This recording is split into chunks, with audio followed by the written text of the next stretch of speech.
এ বেটু, কি করছিস বেটু? এই তো মাম্মাম, আমি ধানের উপর কড়িগুলো সাজাচ্ছি। আচ্ছা মাম্মাম, এত ধান, কাঠের প্যাঁচা, এত কড়ি কি মাম্মাম এগুলো? এগুলো দিয়েই তো লক্ষ্মী পুজো হবে।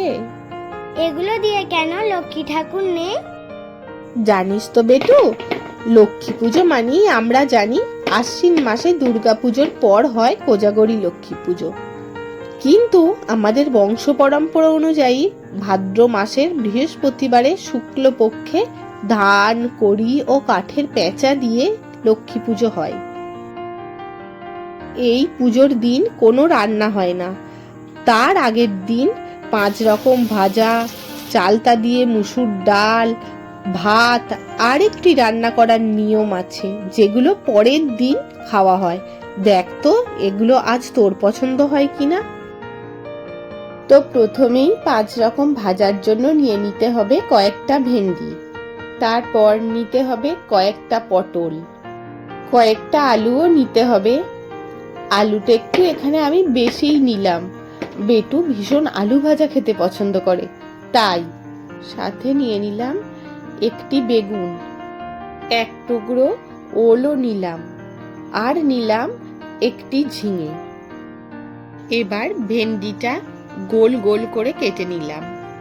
এবারে পটলটাও কেটে নিতে হবে। এ দেখুন, এরকম লম্বা লম্বি ভাবে পটলটা কাটলে বেশ দেখতে ভালো লাগে। এবার আলুগুলোও কেটে নিলাম গোল গোল করে। এবারে আমি ঝিঙেটাও গোল গোল করে কেটে নিয়েছি। এবারে আমি কেটে রাখা ভেন্ডিগুলোতে অল্প নুন আর অল্প হলুদ গুঁড়ো দিয়ে ভালো করে হাতে করে মাখিয়ে নিলাম।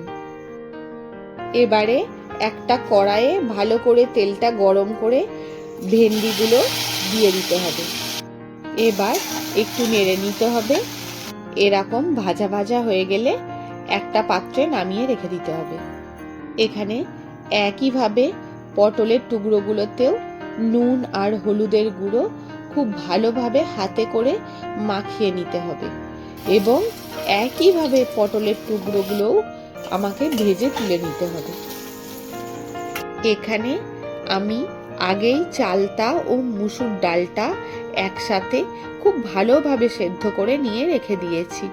এই দেখুন, আলুটাতেও একইভাবে নুন আর হলুদ মাখিয়ে ভাজা ভাজা করে তুলে নিতে হবে। বেগুনটাও তাই, বেগুনটাও আমাকে একইভাবে ভেজে তুলে নিতে হবে। সাথে ঝিঙেটাও সুন্দর করে নুন হলুদ মাখিয়ে এরকম ভাজা ভাজা হয়ে গেলে একটা পাত্রে নামিয়ে রেখে দিতে হবে। এবার একটা কড়াই বসিয়ে তাতে দিয়ে দিতে হবে সামান্য তেল। তেলটা একটু গরম হলে তাতে অল্প পরিমাণ গোটা সর্ষে ও একটা শুকনো লঙ্কা ফোড়ন দিতে হবে। এবারে এর মধ্যে সিদ্ধ করে রাখা ডাল ও চালতাটা ঢেলে দিতে হবে। এরপর তাতে স্বাদমতো নুন ও চিনি দিয়ে ঢেকে দিতে হবে।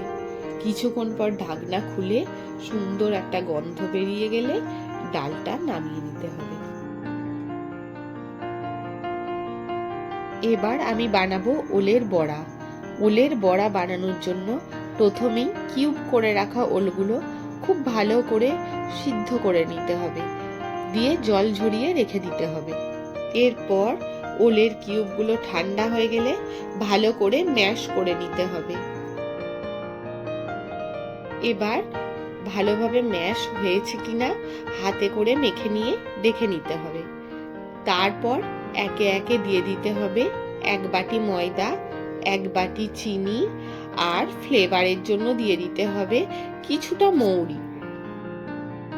এবারে সমস্ত কিছু খুব ভালোভাবে হাতে করে মেখে নিতে হবে।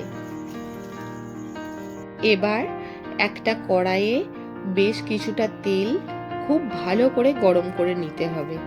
এবারে তেলটা খুব ভালো করে গরম হয়ে গেলে ওই মাখা ওলের মিশ্রণটা বড়ার আকারে ছোট ছোট কড়াইয়ে দিয়ে দিতে হবে। এবার দুটো পিঠ উল্টে পাল্টে লাল করে ভেজে নামিয়ে নিতে হবে।